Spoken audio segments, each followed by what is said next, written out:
Hello, hello, everyone. Happy Monday. Coming to you live from where? Heartland, Pewaukee, Delafield, Wisconsin.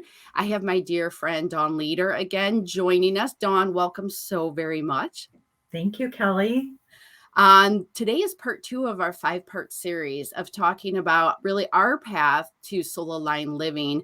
We're offering a lot of tips, a lot of lessons learned, a lot of guidance sharing with you. So before we get started, Dawn, could you just do a brief introduction, who you are and who you serve? Sure. So I am a former senior VP and chief operations officer of more than 18 years, background in the financial area, IT types of things. And I recently left my position to be more aligned with my soul. And that is to help people become more aligned themselves, help find harmony, help discover self-care, self-love, uncover that, and just feel empowered and better about themselves. And also in the business world, anyone who is really feeling out of alignment and conflicted, especially women, we've been there. Yes. Tune into part 1 if you want to hear our story and our journey that brought us to this point. So hi, everyone. I'm Kelly Geisler Wilson. I am a business coach for Soulpreneurs, helping Soulpreneurs bring their business online so that they can show up, contribute, serve, and really be that fullest expression of themselves as well. So Dawn and I were talking at the beginning, and Dawn, you hit on this. So I would like to open up for this piece of it. Soulpreneurs, I'm going to put you in that box of soulpreneurs. Soulpreneur is someone that really is being authentic to themselves and showing up and serving for the collective experience or humanity, the planet, and where we're at right now, because we are shifting, we are growing, we are raising our vibrational frequency. And we had talked earlier, and you touched on this, in order to give, right, we need to be grounded in who we are. And I know we're going to touch on self-love, and we even had touched earlier about our why. Do you want to talk about your why? How you kind of discovered your why? What was propelling you to do this? Yeah. So my soul has always wanted to help people. I've always wanted to be in service to my own journey of really embodying self-love and recognizing myself as a being of love. Mm-hmm. And as love, I guess, more than of love. And so my passion always was to help people, right? Like I've taught Reiki for more than 15 years, meditation, some yoga. And so that was my journey to start uncovering those pieces for me. And as I was so out of alignment in the corporate world, my physical body just was screaming, like, you're way out of alignment. And the things I was doing, meditation and yoga, my personal practice was no longer enough to keep me balanced and in harmony. And so that really forced me to look at how out of alignment I was and how I needed to get into alignment. So yeah, and I'm just thinking, I agree with you. So I have left my corporate career twice. I left it back in, I would have to think, 2002 to become a stay-at-home mom. So I walked away from a technology career because they always said in technology, if you walked away, it's so hard to get back into, right? And so I had walked away to become a stay-at-home mom. And I remember saying that time, like, I wouldn't have come back into it even if I wouldn't have been a mom, because I want to make a greater impact. I just really want to help people, and I want to make a greater impact. And then, life got in the way. I know it did for both of us, right? And I had 4 kids in 5 years. I went through a divorce. Then I, wanted to financially support myself and my kids. I was the sole financial, provider for myself and my kids. I did not have child support. And so then it became being who I was and trying to be who I was in the corporate experience. Right. And I remember, I always tried, and yet there was a lot of resistance meeting in the corporate experience as well. And so when I left again in June, when it came clear, it was like, it's time again.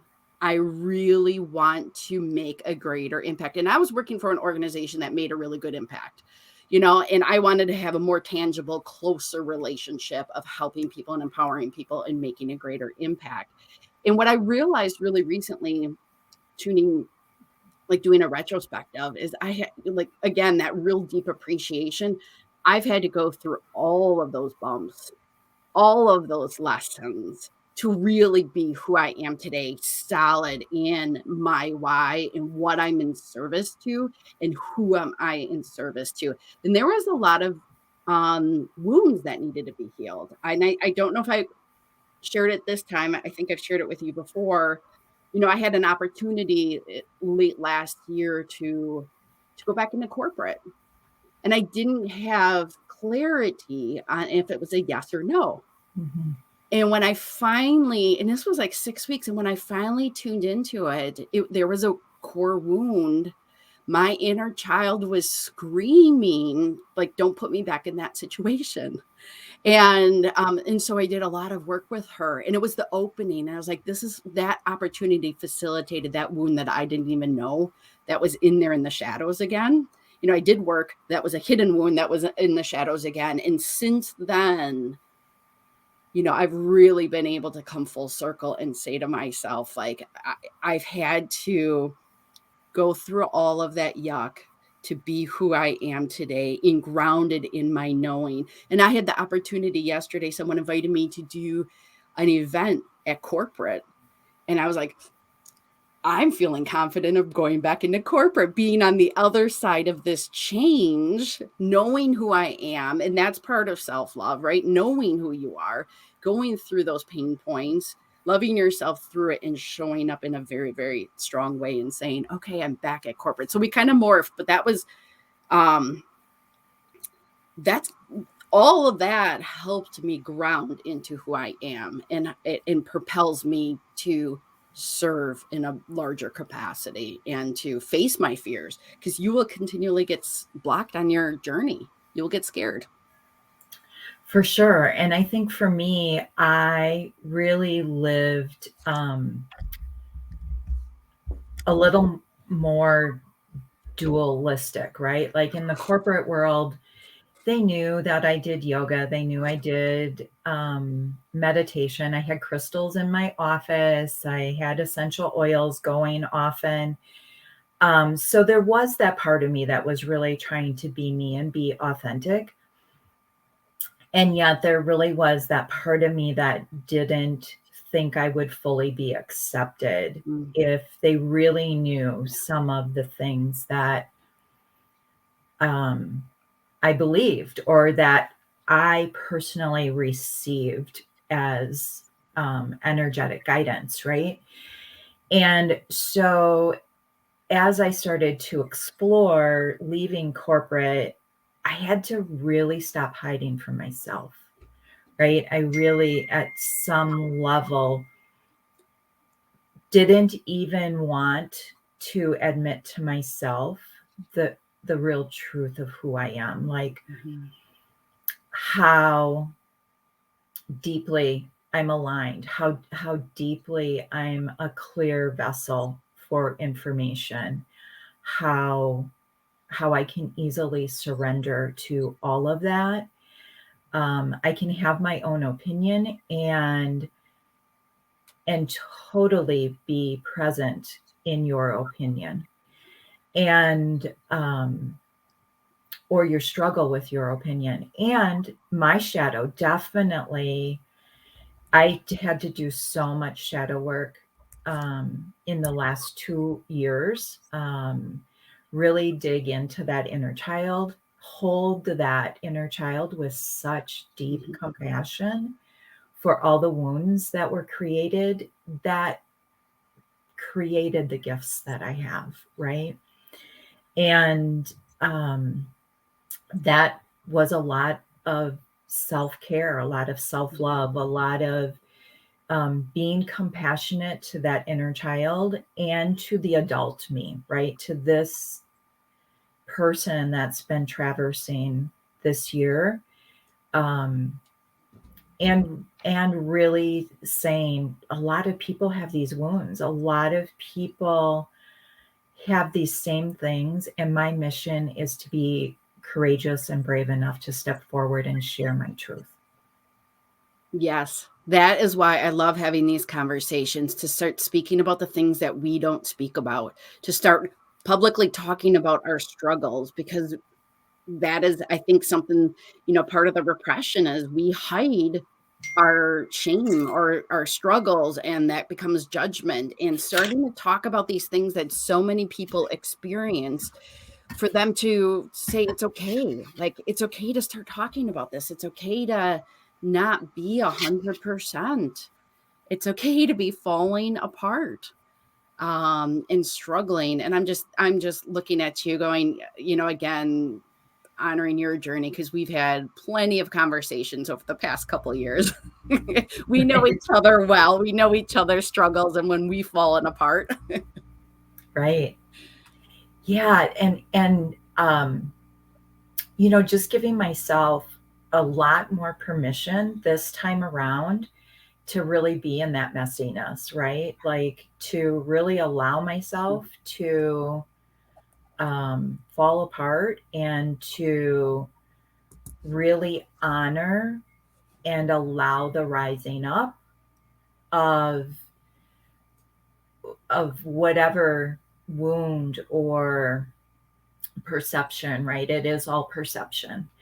And allowing that to really have its space to be seen, rather than having a judgment or an opinion that, as a spiritual person, as someone in the community out there being in service and offering, that I should be able to like snap my fingers and move on. Right. And really honoring those deep wounds, and just like, and starting to share, hey, I'm really had messiness this year. I've been struggling the last couple of years, and it's bringing me to such beauty. Yeah. What's igniting in me is that one of the lessons I learned, and this is a gift for everyone, is building that relationship with uncertainty, being uncomfortable, or being comfortable in the uncertainty, and so I've heard this a couple different ways. It's the hero's journey. It's also, you go into the void of who you are and who you're becoming. And the void is, you don't know. You don't know how you're going to get out of this. You don't know who you're becoming. You don't know, um, you know, anything from day to day. And growing the skills to be comfortable in the uncertainty. And one of the skills that's jumping out as me is, I worked really on building my faith and trust muscle with the universe, knowing that I'm held, knowing that I'm supported, knowing that I'm loved, within myself, building those tools within yourself, but then building it with the universe as well, that I am not separate. And because I'm in the likeness of the universe, I am love, right? And that probably was the number one support for me throughout that journey of discombobulation, is growing that muscle of being okay in uncertainty. It does serve you well when you build that muscle. What did you do during the uncertainty to really support yourself? Well, I've never had a great relationship with uncertainty, that's for sure, right? Like I really realized how much I managed my life, right? Like, I'm a great manifester. I know how to plan. I know how to, create goals. I know how to move forward. And so my big practice was surrender and faith, right? Like, and and tapping back into all the moments where I have been in service, and it was perfect, right? There were these times where I was in service and one or two people really had amazing shifts, right? Something really that I wasn't offering touched them and helped them.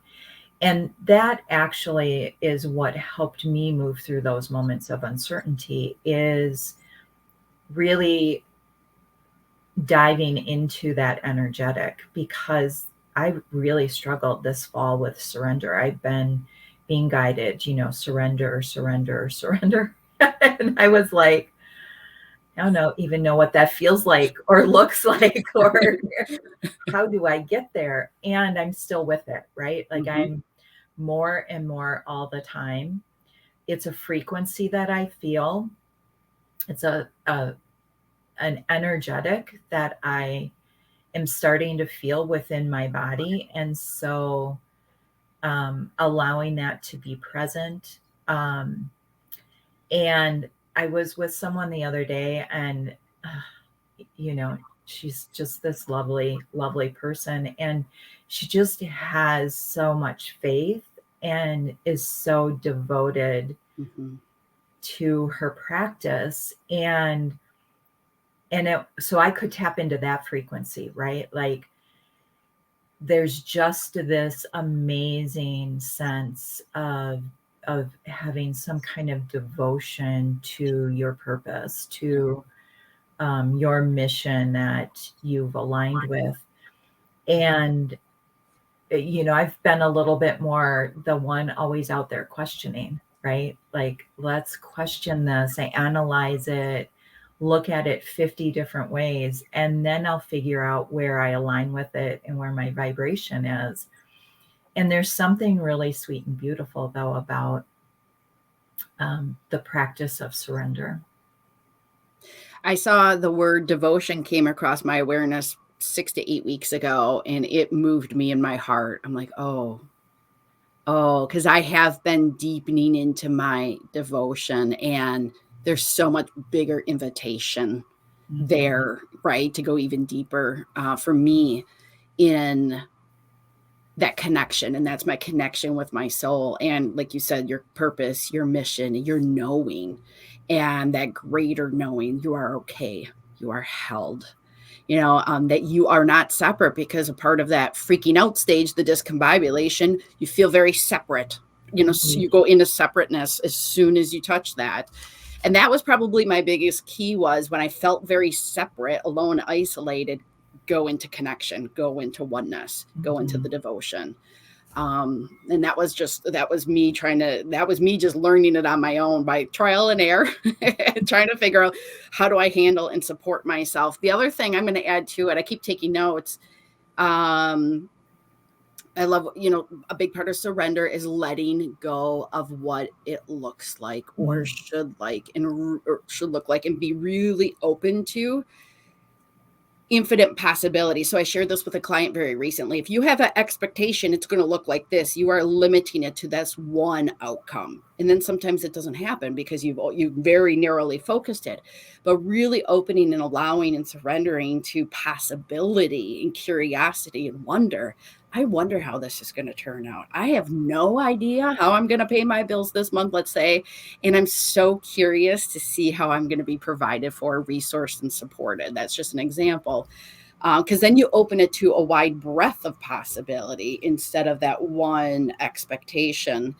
And again, I think it must have been through the work that we had just highlighted, because I know for about 4 months now, I really am able to sit in that curiosity, that sweet spot of, I'm going to be okay. I don't know anything like with the future. That's okay. It is completely okay. And I know I'm going to be okay. I know I'm going to be okay. Yeah. Go ahead. Yeah. I think two things came up through this for me. Right. Like I realized there's something greater at work in our lives than And so if I was really successful financially managing my life, if I surrendered to the possibility of what's at work that's greater than I am, what are the possibilities? Right? That curiosity. The other thing that really I had to get comfortable with during this whole process is self-love doesn't always feel good. And that like didn't make sense. Like I had this thing where self-love is the things you do to feel better, right? Mm. And so for me, part of the discombobulation and the stepping into self-love was doing things that might not feel good to begin with, right? Ultimately they will start to feel good.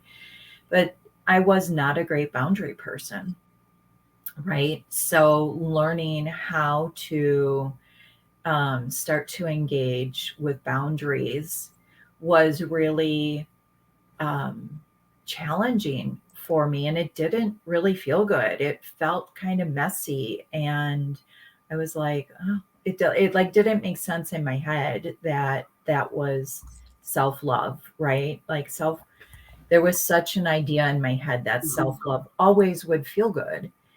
And just putting it out there, that's not necessarily true. Yeah, so you're popping something up for me, and someone had said it's so nourishing to see and hear both of you. I'll catch the rest later. So thank you for whoever said that. We can't see the post until after. And I'm going to carry that forward about self-love. And so, what I'm hearing is, and I love talking about self-love because it is beyond what so many people think it is, right? It is not just the self-care side of it. Self-love is being honest with yourself. Mm-hmm. And so the two things that are just popping up for me is some of the hard things was letting go. Mm-hmm. Letting go of things that either you've been taught you should be doing, need to be doing, letting go because they've just been there for a very long time. And it's expected of you to do that, be that. And to really look at it and to get honest with yourself and to say, you know what, this isn't in alignment with me anymore. And I need to let this go because that is being authentic to me. That is the equivalent of ripping off a gigantic Band-Aid. And no one likes to rip off a Band-Aid. The other one is, and I'll speak for myself, like I went through a business pivot in December. And I absolutely love it because I had to go through all of 2021 to even be ready for that pivot. So I know I was served the whole entire time, and that pivot came at the perfect time. I had a lot of shame around that pivot. The shame of I'm doing this again. I'm pivoting. I'm letting something go. So for me, when I was letting something go that was no longer lighting me up, I had shame that bubbled up. Like, can I really stand in front of a camera and tell people this is what I'm doing? Because it was not quite in alignment with me because the shame, I was touching an old wound, and it was not loving a part of me that even others have shamed me. So I'm going to go into details a little bit because I think this will be really of service. So I'm a manifesting generator in human design. And when I learned that, for first thing, we're supposed to be multi-passionate, multifaceted. I was like, oh, wow. Okay, that sums me up. And then I'm going to also say that someone very, very close in my life, I would say like in November, was like, Kelly, you always seem to be like reaching for something and always doing this, this, and this. And this is someone very close to me that I would have that natural vulnerability to kind of accept what they say as, and allow it to come within me. And I actually stood up and said, no, I am not grasping and searching. I am just expressing myself in all avenues and what feels good for me. And so, and throughout my whole life, I have been shamed to when I change, when I pivot, when I don't see something through, all this other stuff. So I really had to reconcile that. And part of me loving myself was knowing my human design and knowing that, you know what, this is my energetic blueprint, and giving myself permission to say, you know what, this is me. They say that people with manifesting generators often have very sporadic resume, like 2 years at a job, 2 years at a job, and that you can see that in me as well. And that, some shame in it in the professional industry if you hop jobs. Well, I'm always creating and building and multifaceted and multi-passionate and all that other stuff. So my point is, though, facing my self-shame, because I owned it Mhm. at that point when it Mhm. became projected on me. I owned it as my truth. So there was no victimization. I owned it as my truth. And I got to look at it then and saying, you know what? I'm going to love this part of me. That's self-love, looking at your shadow and saying, there's a part of me I used to not like. And you know what? It actually makes me in my uniqueness. This is what actually makes me who I am. And I love who I am. Right. And then standing up in that boundary when a person said to me again, you always seem to be doing this. It's like, no, but this is me. It's not from lack. It's from me stepping into myself.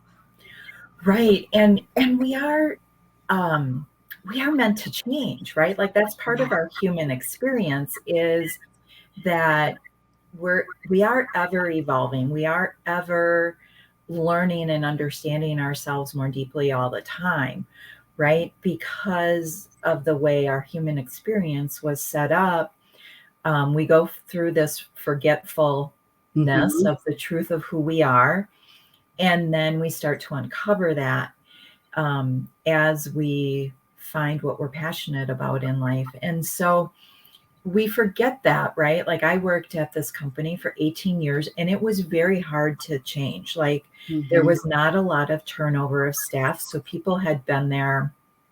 I think the average tenure was like 13 years. So there were people that had been there 25 years. There were, company was like 26, 28 years old. There were people that were there from the beginning. There were, and it's hard to get people to change when you're doing the same thing day in, day out. And Yep. it's comfortable doing things that maybe don't feel great, right? You start to have a pattern of, well, this is the way it's always been done. And um, Kelly, you and I are here to shake that up, And I was doing things, right?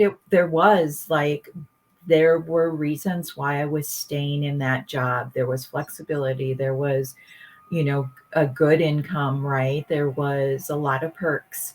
Mm-hmm. I'm Safety. so, yeah, I'm so grateful for everything that there was. And my specific job was about trying to help make change, right? Um, so there was all these benefits for me staying there, and I still couldn't be the truth of who I was in that environment. I allowed myself to stay small. I allowed myself to feel um, challenged and shamed and the guilt because that was really serving me, right? It was Mm-hmm. serving me in its own unique way. And so I'm covering that and deciding not to use those things, not to use shame and guilt and hiding any longer is part of my self-love. Yeah. Yeah, there's my favorite quote, and I always mess it up. And it's, the pain of staying as tight as a bud, what Mhm. outweigh the pain of blossoming, something like that. And it is so true. And you were just touching on the point, and I felt it too. I remember the day when it was like, this is what I'm doing. And one of my children said, I think you're making the worst mistake of your life. And the naysayers to say, you're choosing you, and I think that's wrong. Basically, that's how it was translated. You're choosing you, and I think that is wrong. I had multiple people say that to me on my journey. Did you? Um, no, really, I have been being encouraged. I've been Okay. being encouraged. I think people knew how stressed, how burnt out I was, how um, I was not being myself any longer. And so I really had been being encouraged. And I felt, though, like I needed things to look a certain way to be safe enough to make the move. Yeah. And like you said, like at some point it was like, oh, I can't stay tight. I can't stay and a lot of professionals would be like, wow, you were able to be the blossom, right? Mm, In what I was doing. And I was blossoming in many ways. Um, but I was not aligned with my soul. That was right. for sure. I didn't have the courage in that position to be as free and open as I am right now. Yeah, so the words that are coming to me is just like living a lie. And it was for me the feeling of living a lie. This isn't me. And so Mhm. I was driving to an event that I was facilitating last night, just elated.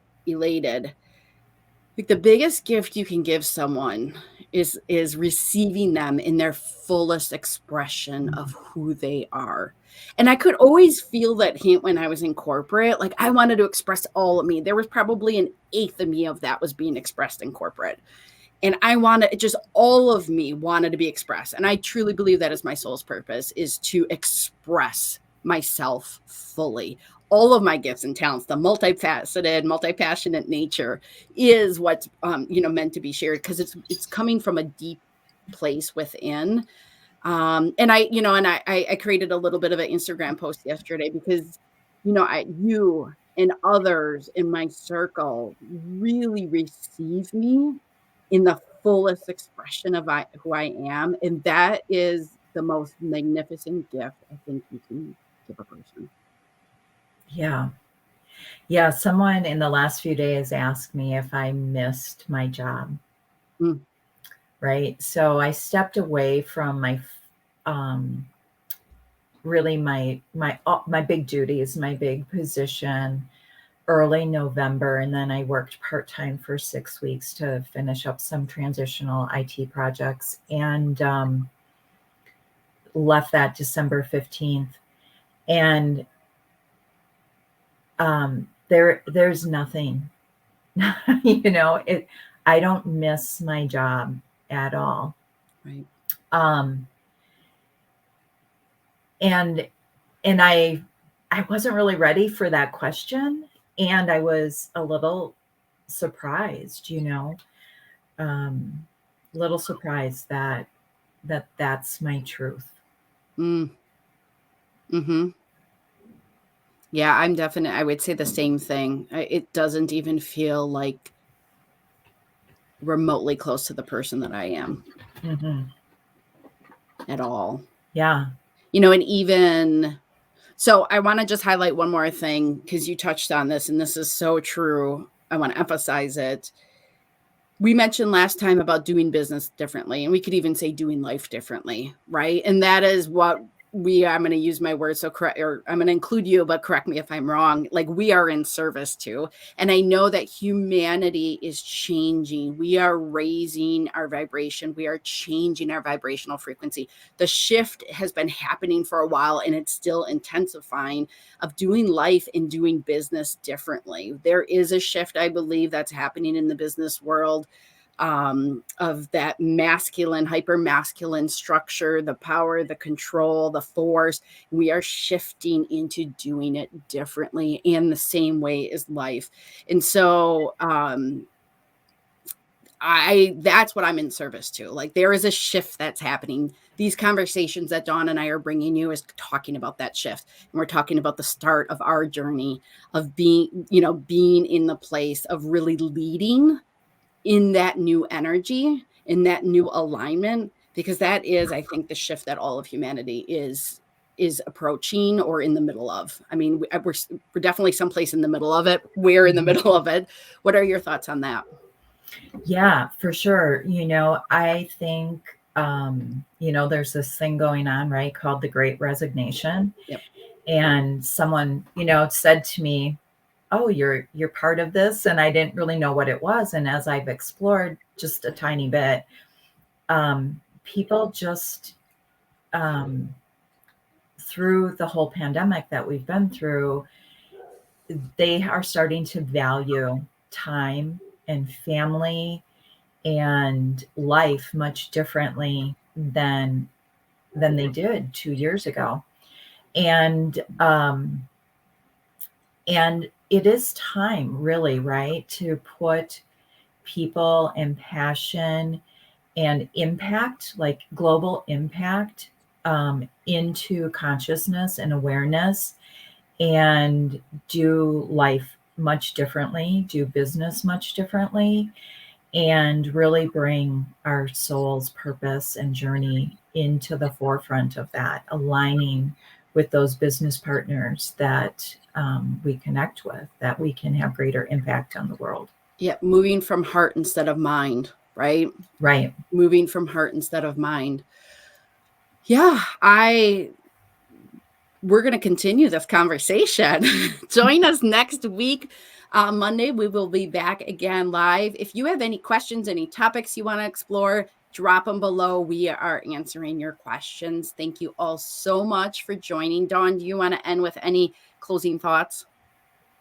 My closing thought would be small step, make some small step towards a greater change.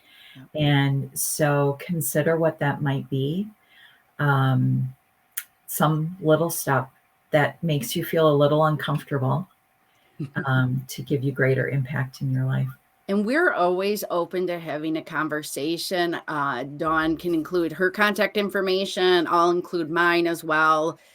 You know, one conversation, I always say, like, you're just one 20-minute conversation away from a big change in your life. And that doesn't have to be scary. In fact, you know, when you support yourself through it and surround yourself with support, surround yourself with others that might be a couple steps ahead, because then the path is a little bit more known. You know, that's really what that's all about. It doesn't have to be scary. It doesn't have to be painful. You can be held and supported throughout the journey, but you're just a 20-minute phone call, 15-minute phone call away from starting.